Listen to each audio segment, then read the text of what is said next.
Hello friends, welcome back to my channel. So guys, आज हम बात करेंगे, आज हमारा डे 3 है नॉर्थ सेट एमसीक्यू सीरीज का। तो स्टार्ट करते हैं अपने वीडियो को। अपनी कंटिन्यूटी को मेंटेन करके रखना है, कंसिस्टेंसी मेंटेन करके रखना है, क्योंकि मौसम चेंज हो रहा है, वेदर चेंज हो रहा है, इसमें बहुत ज़्यादा हमें नींद आती है। तो उसको नींद को प्रिवेंट करते हुए अपनी प्रिपरेशन को कंटिन्यू मेंटेन करना है, क्योंकि हमें एक सीट चाहिए। अपने आप को ये अपना मोटिवेट करते रहना है। जब तक हमें एक सीट नहीं मिल जाएगी तब तक हम अपने आप को मोटिवेट करते रहेंगे। तो वीडियो को एंड तक देखना, लाइक शेयर सब्सक्राइब करना मत भूलना। स्टार्ट करते हैं। क्वेश्चन सबसे मोस्ट इंपॉर्टेंट पार्ट जो है डिजॉक्सिन का है। जैसे north set most of the question digoxin से पूछता है, मतलब उस रिलेटेड एक ना एक क्वेश्चन जरूर डालता है वो अपने एग्जाम में। डिजॉक्सिन टॉक्सिसिटी से क्या होता है, डिजॉक्सिन टॉक्सिसिटी हाइपोकैलेमिया होता है, हाइपरकैलेमिया होता है, हमें नहीं पता होता। इसके पीछे का बेसिक मैकेनिज्म हमें नहीं पता होता, तो उसको कंटिन्यू करेंगे। वैसे क्वेश्चंस पुटअप करेंगे। पहले हम इजी से स्टार्ट करेंगे, उसकी रेंज और सब चीज़ें पढ़ेंगे डिजॉक्सिन से रिलेटेड, और फिर उसके बाद हम उसके क्वेश्चन आंसर्स जो नॉर्थ सेट से रिलेटेड क्वेश्चन आते हैं वैसे क्वेश्चन को सॉल्व करेंगे। तो स्टार्ट करते हैं अपना वीडियो को। क्वेश्चन नंबर 1 है, हम बोल रखा है ड्रग ऑफ चॉइस। क्वेश्चन है the drug of choice is the treatment of congestive heart failure is. अब बोल रखा है ऑप्शन है डिजॉक्सिन, एडीआर, या फिर डाइजेपम, या फिर एडिनोनॉल। तो इसमें जो होगा ऑप्शन जो होगा कंजेस्टिव हार्ट फेलियर में मोस्ट कॉमनली हम जो होता है हमारा डिजॉक्सिन जो होता है, प्रेफरेबल ड्रग जो होती है हमारी डिजॉक्सिन होती है in case of congestive heart failure. ठीक है, अब बोल रखा है the digoxin is an. Digoxin क्या होता है? It is the first option है, कैल्शियम चैनल ब्लॉकर होता है, कार्डिक ग्लाइकोसाइड्स होते हैं, थ्रोम्बोलिटिक एजेंट होते हैं, एंटी एंजाइना ड्रग होती है। तो ये जो होता है डिजॉक्सिन जो होता है it is a cardiac glycosides होते हैं। कार्डिक ग्लाइकोसाइड्स होते हैं, ये हमारी most commonly heart failure, congestive heart failure, atrial fibrillation और एट्रियल फ्लटर, ये मोस्ट कॉमनेस्ट ड्रग है जो इन वाली कंडीशंस में हम पेशेंट्स को मोस्ट प्रेफरेबल ड्रग है ये डिजॉक्सिन। अगर पेशेंट कंजेस्टिव हार्ट फेलियर है, ये क्या करता है? फोर्स ऑफ कॉन्ट्रैक्शंस को इंक्रीज करता है, बट रेट ऑफ कॉन्ट्रैक्शंस को इंक्रीज नहीं करता। इट इज अ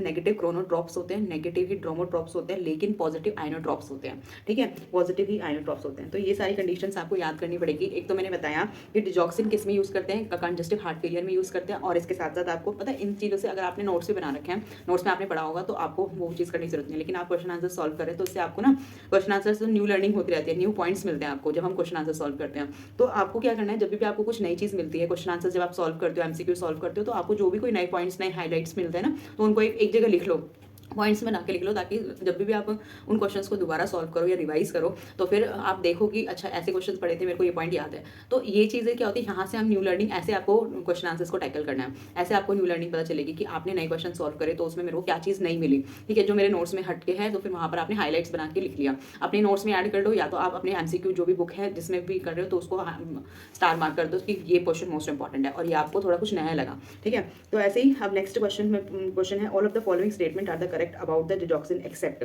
ठीक है, सारी की सारी स्टेटमेंट करेक्ट है, लेकिन हमें एक एक्सेप्ट बताना है कि वो कौन सी नहीं है जो सही नहीं है।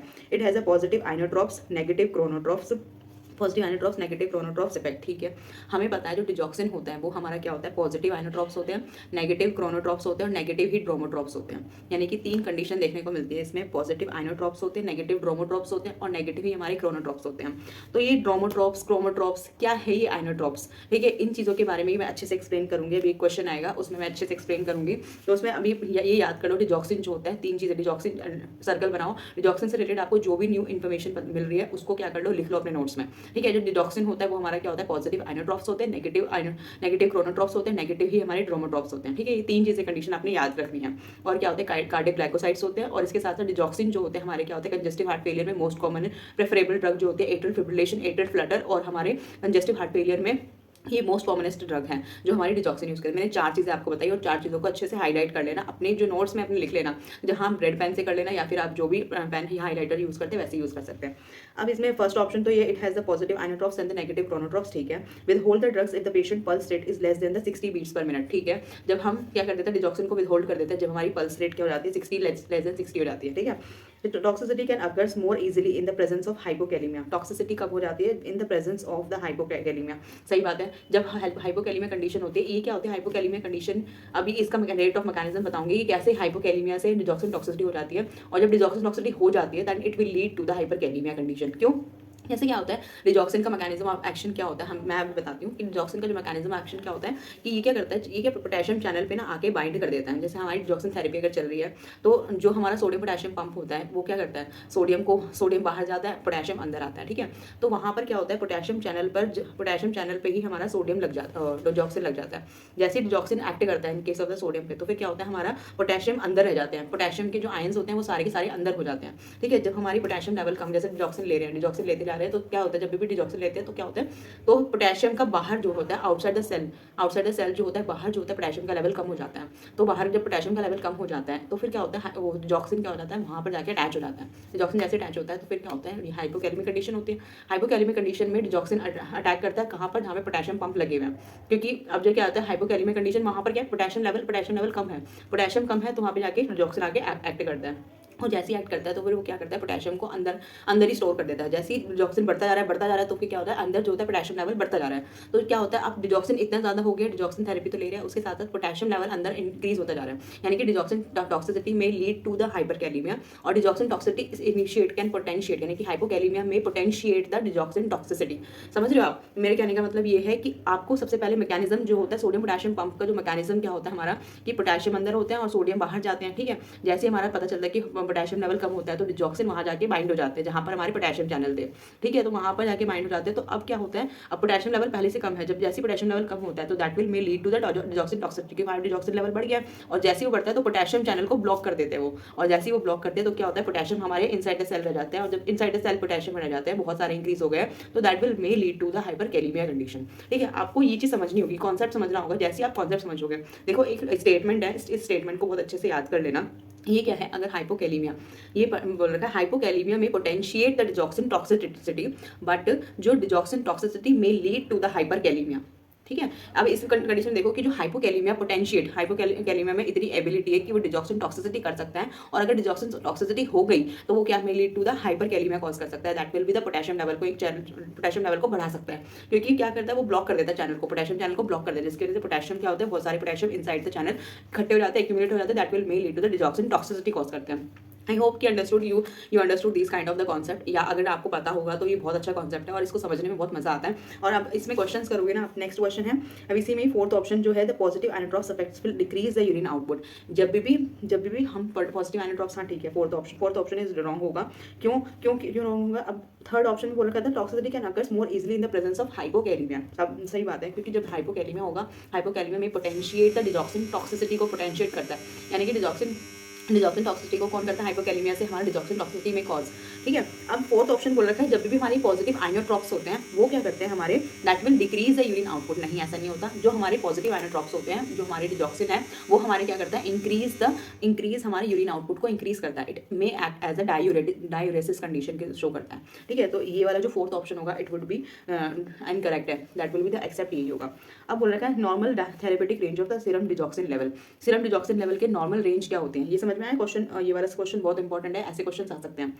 अब नेक्स्ट ऑप्शन है the normal therapeutic range of serum digoxin is. अब आपको रेंज भी पता होनी चाहिए उसकी, अगर आप डिजॉक्सिन के बारे में पढ़ रहे हो तो डिजॉक्सिन का बीच में सर्कल बनाओ और साइड साइड में जो भी आपको न्यू इन्फॉर्मेशन मिल रही है डिजॉक्सिन से रिलेटेड, ऐसे देखो, हमें नोट्स बनाने, हमें समझना है कि ऐसे ऐसे चीजें हैं, इससे रिलेटेड मेरे को क्या क्या नई नई इन्फॉर्मेशन मिली। हमने हम पढ़ा डिजॉक्सिन जो होता है हमारा कार्डिक ग्लाइकोसाइड्स होते हैं, पॉजिटिव आइनोट्रॉप्स होते हैं, नेगेटिव क्रोमोट्रॉप्स होते हैं, नेगेटिव क्रोनोट्रॉप्स होते हैं। ठीक है, और डिजॉक्सिन क्या करता है, एक ये वाली स्टेटमेंट जरूर ऐड कर लेना, इसमें बता रखा है हाइपोकैलेमिया में lead to the digoxin toxicity में हमें potentiate the digoxin toxicity and digoxin toxicity में लीड टू द हाइपरकैलेमिया। ठीक है, ये वाली स्टेटमेंट जरूर याद कर लेना। अब बोल रखा है नॉर्मल रेंज आपको पता होनी चाहिए, नॉर्मल रेंज जो होती है 0.5 से 2.2 नैनोग्राम पर ml होती है। तो इसमें जो ऑप्शन जो दे रखे हैं 0.5 से 0.2 से 0.5 नैनोग्राम पर ml, first option, second option 0.5 से 2.2 नैनोग्राम पर ml, and the third option that will be the 2.2 से 3 नैनोग्राम पर ml, and D option will be the 3 to 4 nanogram पर ml। इसका answer would be the right answer would be the 0.5 से हमारा 2.2 nanogram पर ml होता है, जो नॉर्मल थेरेपेटिक रेंज होती है सिर्फ डिजॉक्सिन लेवल की। ठीक है, तो इसलिए जब भी हमारी डिजॉक्सिन थेरेपी चलती है तो हम सोडियम पोटेशियम लेवल को हमेशा जरूर चेक करवाते हैं, हमेशा विद इन वीक में हम क्या करते हैं पोटेशियम लेवल को इसलिए चेक करवाते हैं क्योंकि पोटेशियम लेवल अगर कम होगा तो that will may lead to the digoxin toxicity, और अगर डिजॉक्सिन टॉक्सिसिटी यानी कि हाइपरकैलेमिया कंडीशन है तो that will may lead to the digoxin toxicity हो चुकी है, हाइपरकैलेमिया हो गया। ठीक है, तो मोस्ट ऑफ द चांसेस बहुत कोरिलेटेड कंडीशन है हाइपोकैलेमिया और hyperkalemia with the digoxin toxicity, इसलिए आपको ये चीज ध्यान में रखना है। और बोल रखा है जैसे नेक्स्ट क्वेश्चन है विच of the following therapeutic effect of the expected with the digoxin administration.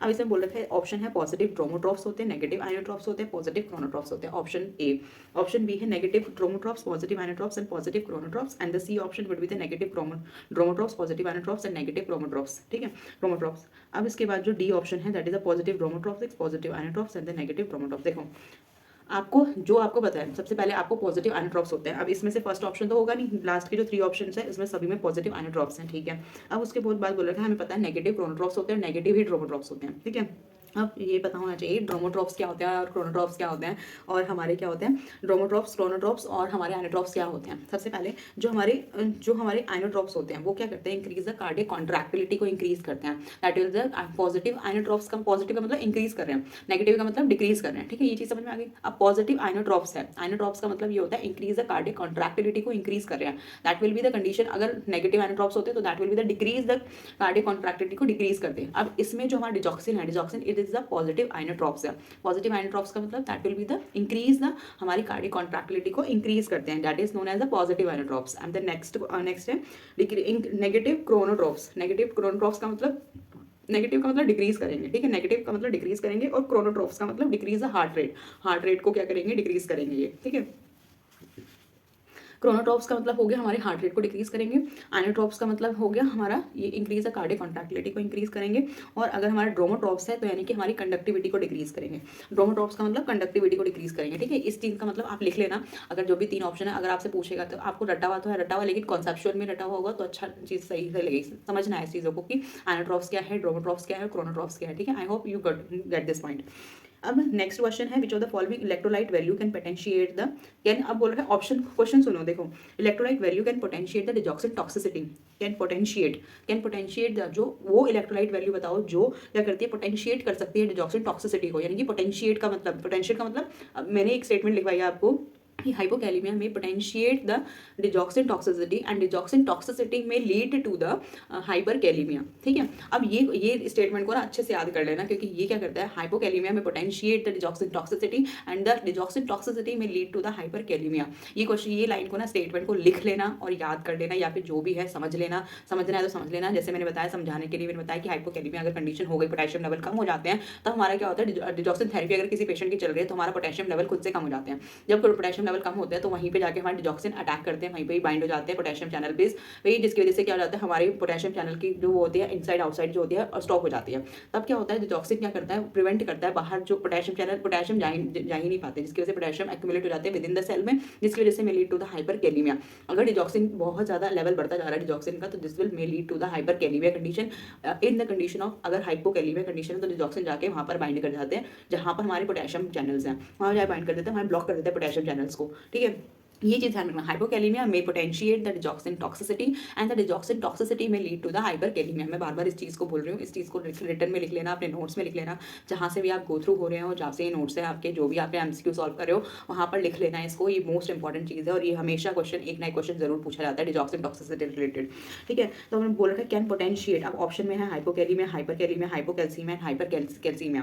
तो इसमें जो कैन पोटेंशिएट, जो पोटेंशिएट करेगा that will may lead to the hypokalemia condition, it will may potentiate the hypokalemia. ठीक है, अब next option है, next question है। ठीक है, answer would be the hypokalemia. अब देखिए, digoxin toxicity cause which of the following electrolyte imbalance. अब बोल रहा है डिजॉक्सिन टॉक्सिसिटी हो गई है, that will may cause which of the following electrolyte imbalance. किसको इलेक्ट्रोलाइट इंबैलेंस करेगा, क्योंकि अब क्या करता है जब डिजॉक्सिन टॉक्सिसिटी हो गई है तो that will may lead to the hyperkalemia condition को लीड करेगा। और hyperkalemia it is the first option would be the right answer. जैसे हाइपरकैलेमिया बोल रखा है, B option hypokalemia, hypernatremia and hyponatremia, ये क्वेश्चन है। अब इसमें बोल रखा है हाइपरकैलेमिया, तो answer would be the hyperkalemia. ठीक है, अब द क्वेश्चन है sign and symptoms of digoxin toxicity include all except, क्या नहीं होगा। ठीक है, अब क्या नहीं होगा, which of the anorexia, nausea and the vomiting, या फिर ब्लड और द येलो विजन होता है। हाँ ठीक है, डिजीनेस एंड मेंटल कंफ्यूजन भी होता है। टेकिकार्डिया नहीं होगा, increase the heart contractility increase करता है लेकिन हार्ट रेट को इंक्रीज नहीं करता, it is not increase the heart rate. ठीक है, इंक्रीज द यूरिन आउटपुट को इंक्रीज करता है, इंक्रीज डायरेटिक कंडीशन को शो करता है। इसका भी जो फंक्शन जो होता है हमारा पोटेशियम लेवल की तरह ही होता है, it is also act as a diuretic in nature. ठीक है, तो ये जो होता है टेकिकार्डिया नहीं होगा, एक्सेप्ट जो आंसर होगा इसका। और एक क्वेश्चन मोस्ट इंपॉर्टेंट क्वेश्चन है जो हमेशा पूछा जाता है इस क्वेश्चन में, in the child digoxin need to withhold, कब हमें विदहोल्ड करना है, जब हम एपिकल पल्स चेक कर रहे हैं, एपिकल पल्स चेक कर रहे हैं जिसमें हमारी जो है बीट पल्स हमारी 60 बीट्स पर मिनट है, अगर लेस देन है तब हमें क्या डिजॉक्सिन कब विद होल्ड करना है, तब कब विद होल्ड करना है, 60 बीट्स पर मिनट से कम होगी तब हमें विद होल्ड करना है। ठीक है, 60 beats per minute, 60 to 100 normal beats per minute होती है पल्स, तो इससे अगर लेस देन है तब हमें क्या करना है, डिजॉक्सिन की थेरेपी को विद होल्ड कर देना है कुछ टाइम के लिए। फिर उसके बाद जो है side effect of the digoxin के साइड इफेक्ट सबसे पहले इंपॉर्टेंट, अब मैंने पूरा कॉन्सेप्ट आपको बता दिया डिजॉक्सिन टॉक्सिसिटी रिलेटेड, डिजॉक्सिन क्या होता है, डिजॉक्सिन कार्डियक ग्लाइकोसाइड्स ड्रग्स होती है, डिजॉक्सिन की टॉक्सिसिटी बता दी, कैसे इसकी टॉक्सिसिटी होती है, कैसे इसके साइड इफेक्ट्स होते हैं और कितना इसकी नॉर्मल रेंज होती है, ये सब चीज़ें आपको टिप से पता होनी चाहिए। चाहिए सो दैट कि आप क्वेश्चन ईजिली टैकल कर पाए, क्योंकि नॉर्सेट 8 है। नॉर्सेट 8 का लेवल यार अलग होता है, एकदम ही अलग होता है, तो आपको उसके अकॉर्डिंग ही आपको उसके लेवल के अकॉर्डिंग ही आपको प्रिपरेशन करनी होगी। तो नेक्स्ट ऑप्शन जो है side effect of the digoxin are the first option will be the visual disturbance है, जीआई डिस्टर्बेंस है, या फिर ब्रेडिकार्डिया कंडीशन है, या फिर ऑल ऑफ द अबव है। तो इसमें जो है साइड इफेक्ट्स जो होते हैं डिजॉक्सिन के वो हमारे विजुअल डिस्टर्बेंस भी होती है, जीआई डिस्टर्बेंस भी होती है पेशेंट को, और ब्रेडिकार्डिया कंडीशन, तीनों चीज़ें कंडीशन देखने को मिलती है, ठीक है। तो answer will be the all of the above. अब next option, first option and the last option यही होगा, which of the following electrolyte value reveals that the client who was on the digoxin therapy is suffering from its toxicity. यानी कि अगर patient is suffering from the toxicity, यानी कि हमें पता है कि सबसे पहले अगर पेशेंट की डिजॉक्सिन चल रहा है, ठीक है, तो हम सबसे पहले हम potassium level, sodium potassium level check करेंगे, जिसमें भी मोस्ट इंपॉर्टेंट जो है हमारा पोटेशियम लेवल चेक करेंगे। पोटेशियम लेवल में भी हम ये देखेंगे उसकी रेंज क्या है। सबसे पहले अगर पेशेंट बोल रखा है सफरिंग फ्रॉम इट्स टॉक्सिसिटी, तो यानी कि हाइपोकैलेमिक कंडीशन देखेंगे, हाइपोकैलेमिया में तो जा रहा है पेशेंट। अब इसमें फर्स्ट है सोडियम पोटेशियम, सोडियम लेवल को देखेंगे, सोडियम लेवल को तो देखेंगे नहीं, सबसे पहले हम दो ऑप्शन जो है बी और सी ऑप्शन को देखेंगे। पोटेशियम लेवल या तो हाई होगा या तो पोटेशियम लेवल लो होगा, यानी कि हमें पता होना चाहिए पोटेशियम लेवल कितना होता है। पोटेशियम लेवल की रेंज पता होनी चाहिए 3.5 से 5.5 होती है, ठीक है। It is the normal range, आपको रखा है जो 5 है विद इन द रेंज में है, ठीक है, ठीक है। अब पोटेशियम सी ऑप्शन है, potassium level 2 milliequivalent per litre, यानी कि this will be the right answer. अगर हाइपोकैलेमिया होगा that will be lead to the digoxin toxicity cause करेगा, तो आपको ये पता होना चाहिए, सारी रेंज पता होनी चाहिए, पोटेशियम लेवल की रेंज पता होना चाहिए। और ये जो है बेसिक है, और इन बेसिक्स कॉन्सेप्ट्स को आपको अच्छे से प्रिपेयर करना है, अपने नोट्स बना लेना है। Digoxin related most important question है, बहुत इंपॉर्टेंट क्वेश्चन है, मैं अभी बोल रही हूँ, वीडियो को एंड तक देखना है इसलिए। और जो भी आपको समझ में नहीं आया था अपने कमेंट सेक्शन में डाल सकते हैं, और जिससे रिलेटेड जिस टॉपिक से रिलेटेड भी आपको डाउट है वो आप डाल सकते हैं। And thank you for listening me, I hope you understood this kind of digoxin toxicity related concept. Thank you for listening me.